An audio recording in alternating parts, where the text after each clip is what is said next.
corazón, mi corazón. Te lo dije bien claro. Hey.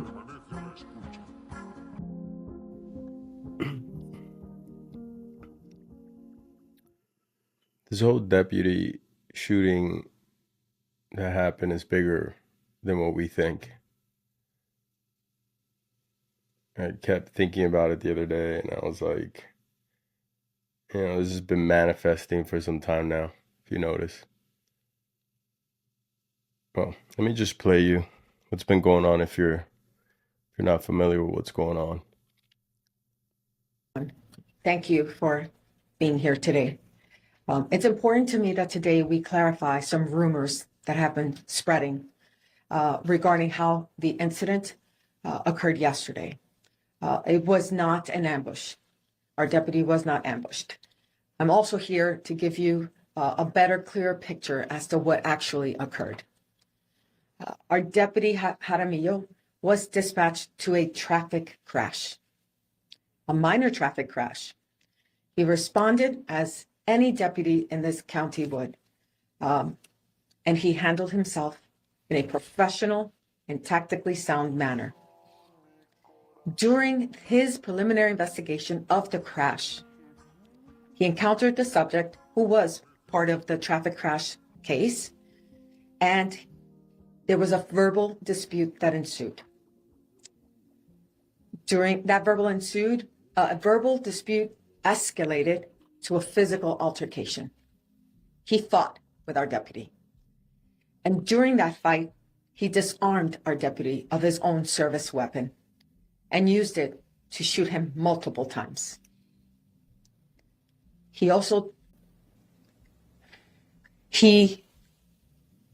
The subject, after shooting our deputy, entered his own vehicle and took his own life.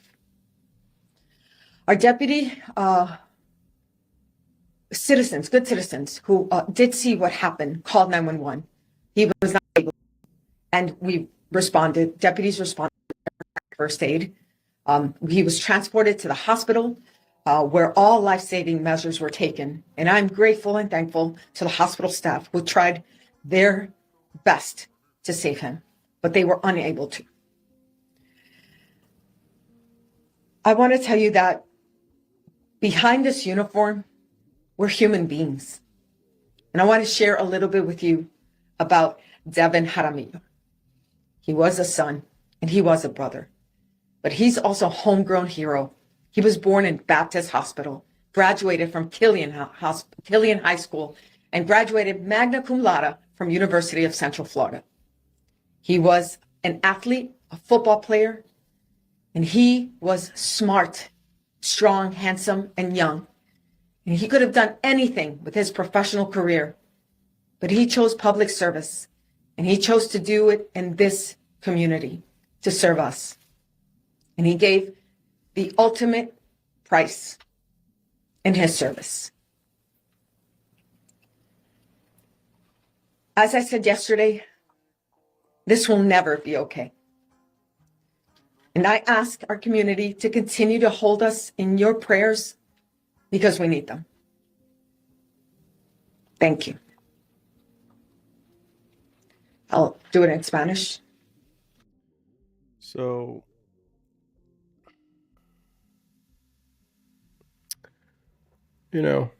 kind of sad. Not kind of sad, really sad. It's just unfortunate, and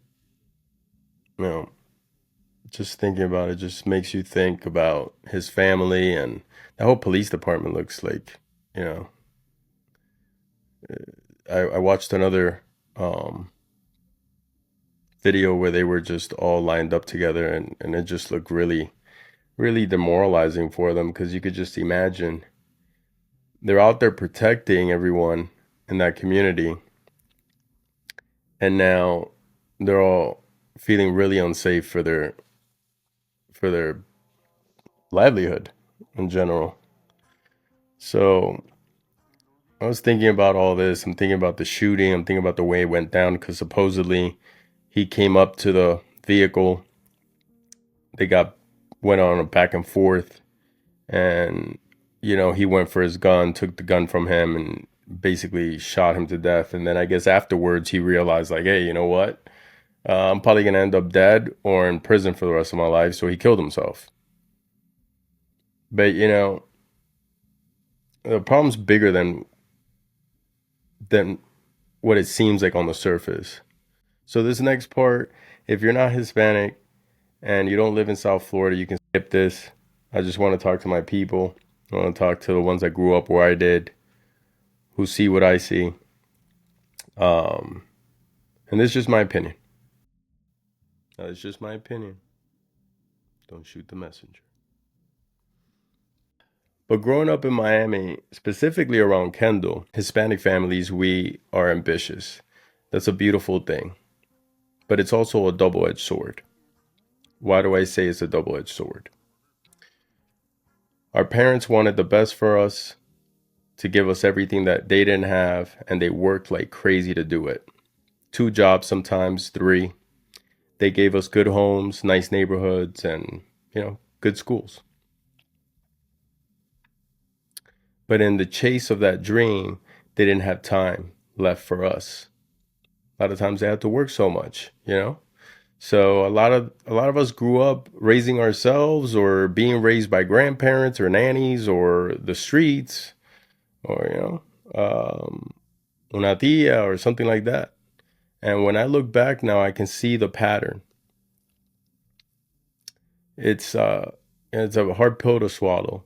The ones who struggled the most after high school weren't always the ones that came from nothing. Sometimes they were the ones that had everything, except time with their parents. The ones who struggled the most after high school sometimes were the ones that were given everything. It didn't end up as peachy, as you would think. I remember a guy that I ran into up north, and he was dropping off his Ferrari at my friend's dealership, and successful man, really wealthy.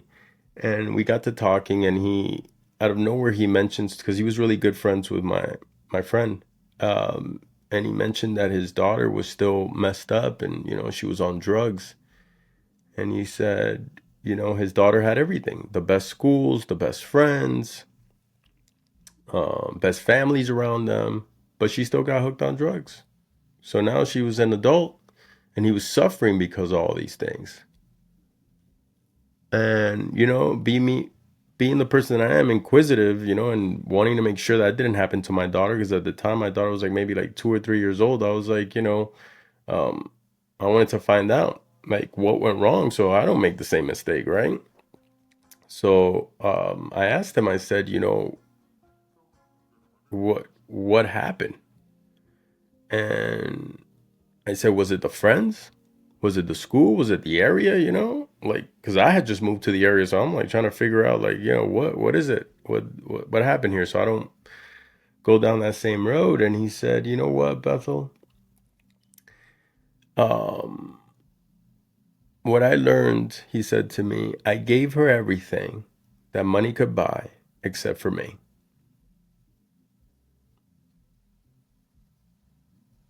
And that hit me hard. I was like,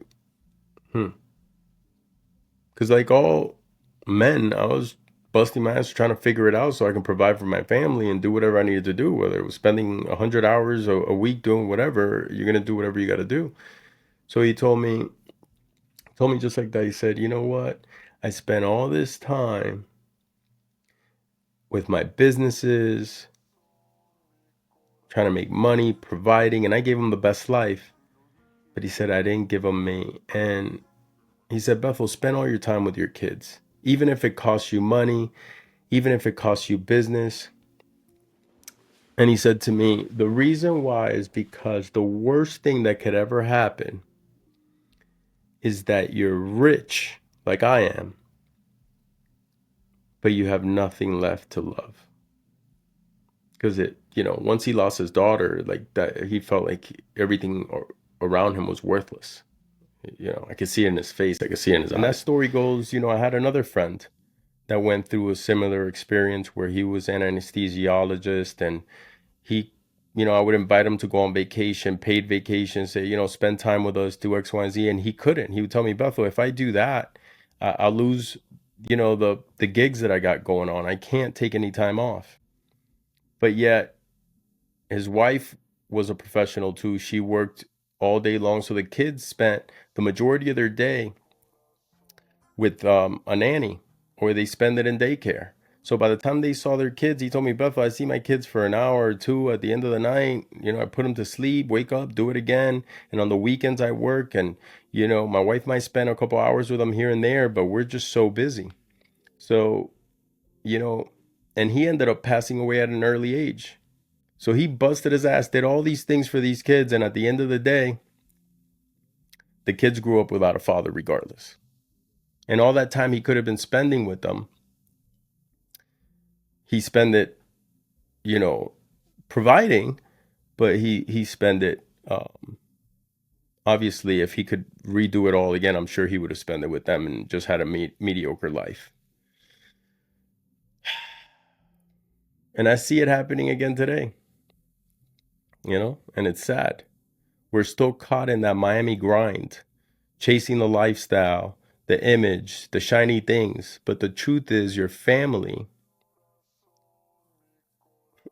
doesn't need another car or another vacation. They need you. They need you.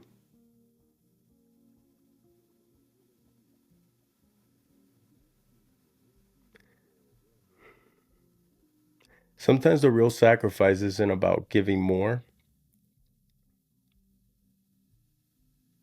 It's about being there more. Because the fancy life doesn't raise the kids strong. Presence does. Your presence there does. And at the end of the day, that's what really makes a community strong. So whether it's your kid or the kid across the street, or, whatever the case is, as a community, we have to start thinking of what's important, because the last thing you want to do is get to a point where you're super wealthy or you have all the financial things and material things you want, but you're constantly worried about your children, or you're worried about, family members and people around you, because everybody's so disconnected because, of the circumstances. The things that you're doing today are going to affect you tomorrow. And I say this because I look at the situation with this whole shooting and the way Kendall, and South Florida in general has become. And it's just, I think that's where the problem lies. Now, you guys tell me, in the comments, right? Tell me what you think. Tell me if that's not the problem. But when you really dissect it, if you get down to the bottom basis of it, I think that's where, the disconnect is. Because I know that's the way we grew up. We grew up just like that.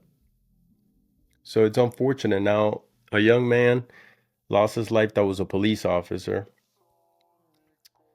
This other guy ran off. God knows where he's probably locked up now. They probably killed him. I don't know. I didn't watch that part. And then the other guy shot himself in the head. So, 3 lives completely ruined.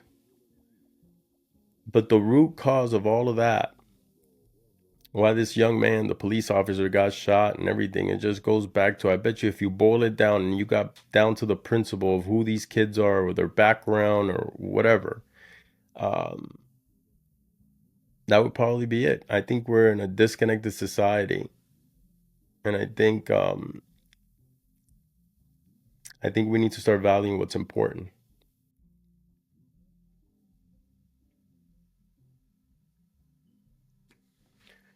Sad case.